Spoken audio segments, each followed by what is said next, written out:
আজকে আমরা দক্ষিণ এশিয়ার জিওপলিটিক্স নিয়ে কথা বলবো, যেখানে একটা নতুন আর বেশ জটিল খেলা শুরু হয়েছে। আর মজার ব্যাপার হলো এই শুরুটা কিন্তু একদম ছোট্ট একটা ঘটনা দিয়ে। চলুন এই ব্যাপারটার গভীরে যাওয়া যাক। ভাবুন তো, শ্রীনগরের একটা সাধারণ সস্তা গেস্ট হাউস, ডিসেম্বরে দ্বিতীয় সপ্তাহ। পুলিশ সেখানে হানা দিয়ে এক চীনা নাগরিককে গ্রেপ্তার করল। দেখে মনে হতে পারে সাধারণ কোনো ট্যুরিস্ট, তাই না?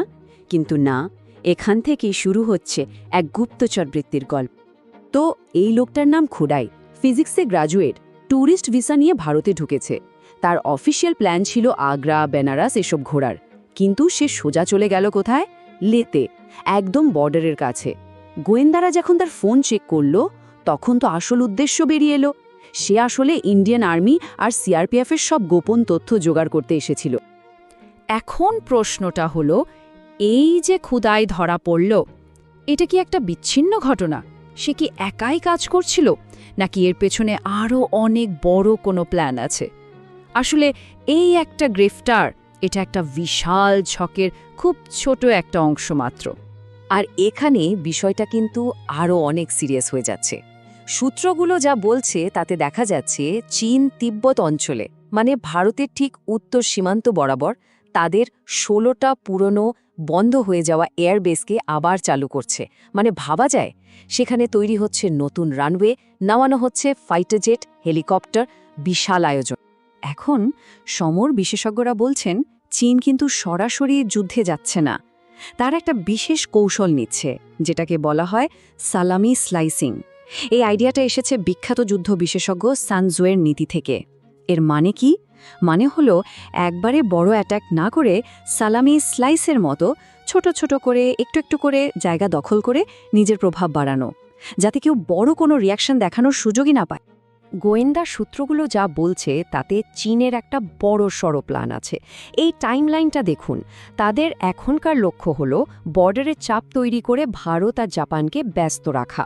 আসল টার্গেট ২০২৭ সালের মধ্যে তাইওয়ানকে দখল করা, আর ফাইনাল গোল পুরো সাউথ চায়না সিয়ের কন্ট্রোল নেওয়া।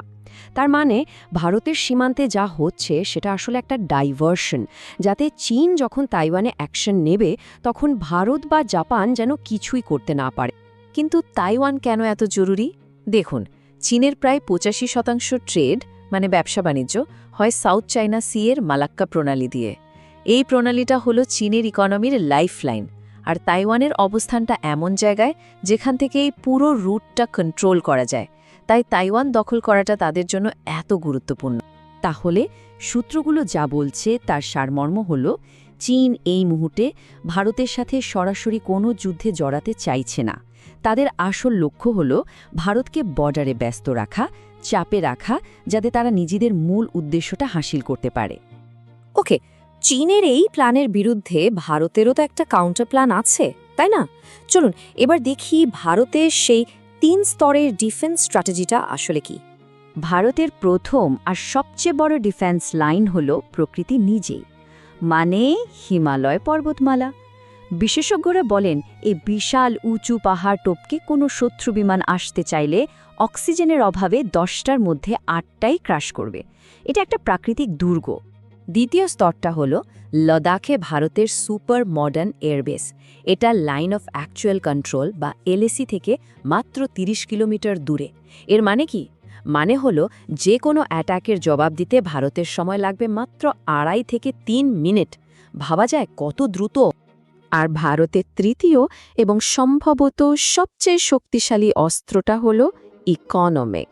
মালাক্কা প্রণালীর দুই দিকেই, মানে নিকোবর দ্বীপপুঞ্জ আর ইন্দোনেশিয়ার সাবাং পোর্টে ভারতের শক্তিশালী সামরিক ঘাঁটি আছে।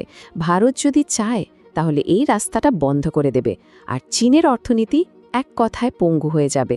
তো এসব শুনে মনে হতেই পারে যে ভারতের উত্তর সীমান্ত একদম সুরক্ষিত। কিন্তু আসল বিপদটা কি তাহলে অন্য কোথাও থেকে আসছে? এই জিওপলিটিক্যাল খেলায় এবার একটা নতুন টুইস্ট এসেছে, আর সেই টুইস্টটা এসেছে আমাদের পূর্ব দিক থেকে, বাংলাদেশ থেকে।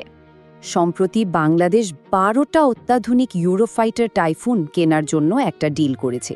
অফিশিয়ালি বলা হচ্ছে তাদের পুরনো মিগ-29গুলোকে রিপ্লেস করার জন্য এটা করা হচ্ছে, কিন্তু ডিপ্লোম্যাটিক সার্কেল আর ইন্টেলিজেন্স রিপোর্টগুলো বলছে এর আসল উদ্দেশ্য নাকি ভারতের রাফালকে টক্কর দেওয়া। তাহলে প্রশ্নটা খুবই সোজা, রাফালের সামনে টাইফুন কি আদৌ টিকতে পারবে? চলুন এই দুটো ফাইটার জেটের একটা টেকনিক্যাল তুলনামূলক আলোচনা করা যাক। এই স্লাইডটা দেখলে ব্যাপারটা পরিষ্কার হয়ে যাবে। ভারত কিন্তু শুধু রাফাল কেনেনি, এটাকে নিজের মতো করে আপগ্রেড করেছে। এতে আছে ইসরায়েলের তৈরি বিশেষ ইলেকট্রনিক ওয়ারফেয়ার সিস্টেম, স্পেকট্রার মতো স্টেলথ টেকনোলজি যেটা রাডারকে ফাঁকি দিতে পারে, আর আছে আর্টিফিশিয়াল ইন্টেলিজেন্স।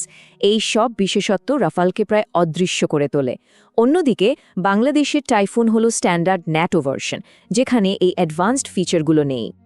কিন্তু এখানেই শেষ নয়। ভারতের হাতে আছে সুদর্শন চক্র, মানে S-400 এয়ার ডিফেন্স সিস্টেম। সমর বিশেষজ্ঞরা বলছেন ঢাকা থেকে কোনো বিমান টেক অফ করার মাত্র 5 মিনিটের মধ্যেই S-400 সেগুলোকে ট্র্যাক করে ধ্বংস করে দিতে পারে। আচ্ছা, তাহলে যদি মিলিটারি দিক থেকে ভারত এতটা সেফই থাকে, তাহলে বাংলাদেশের এই পদক্ষেপের পেছনে আসল কারণটা কি? খেলাটা তাহলে সরাসরি মিলিটারি নয়, বরং তার চেয়েও অনেক বেশি জটিল। এবার আমরা এই খেলার একদম শেষ পর্যায়ে চলে এসেছি। সময় হয়েছে পর্দার আড়ালের আসল খেলোয়াড়দের চিনে নেওয়ার। সূত্রগুলো দাবি করছে এটা আসলে একটা প্রক্সি ওয়ার বা ছায়া যুদ্ধ। অভিযোগ করা হচ্ছে যে আমেরিকার CIA এই টাইফুন ডিলটার পেছনে আছে। তুরস্কের MIT আর পাকিস্তানের ISI বাংলাদেশকে একটা বেস হিসাবে ব্যবহার করে ভারতের উত্তর পূর্বাঞ্চলে গণ্ডগোল পাকানোর চেষ্টা করছে। তবে সম্প্রতি একটা বড় পরিবর্তন দেখা যাচ্ছে। বাংলাদেশের বিদেশ মন্ত্রকের উপদেষ্টা তৌহিদ হোসেন একটা ইন্টারভিউতে বলেছেন যে শেখ হাসিনার ব্যাপারে ফাইনাল ডিসিশন নেওয়ার ক্ষমতা শুধু ভারতেরই আছে। অনেকেই এটাকে দিল্লির কাছে ঢাকার একটা কূটনৈতিক সারেন্ডার হিসেবে দেখছেন। সব মিলিয়ে এই যে এত বড় একটা খেলা চলছে, এর শেষে প্রশ্নটা কিন্তু একটাই থেকে যায়, এই বিশাল দাবার বোর্ডে কে খেলোয়াড় আর কে বা শুধুমাত্র একটা ঘুঁটি? এর উত্তর হয়তো সময়ই আমাদের দেবে।